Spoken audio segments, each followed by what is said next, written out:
de chapelet en France, créée en 1850, elle a su résister au temps et à la concurrence. Elle se trouve à Ambert où se sont rendus Angélique Etienne et Esmeralda Terpereau.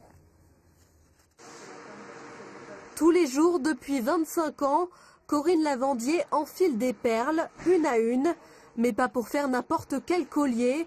Corinne est pâte-notrière, fabricante de chapelets, un métier ancestral. Je fais exactement comme les grands-mères faisaient et la génération suivante le montrera exactement pareil. Il n'y a pas 50 solutions pour monter un chapelet, il faut la pince et le savoir-faire. Cette manufacture existe à Ambert depuis 1850 et en fait la capitale du chapelet. Même si les étapes sont toujours les mêmes, certaines machines ont remplacé les hommes, comme dans la fabrication des perles qui, une fois polies, seront peintes avant d'être assemblées à la main pour faire de chaque chapelet un objet unique.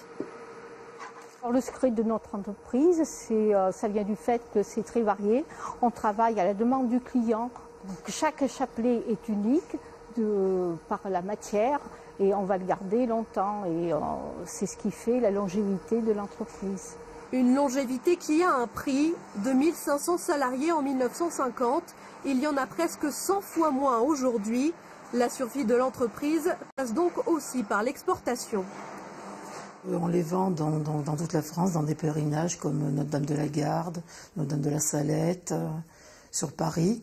Sinon, après, on les vend aussi donc, à l'étranger, donc en Belgique, au Canada, aux États-Unis.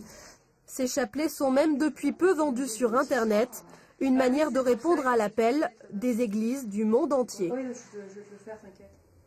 Allez, pour terminer, on s'arrête sur une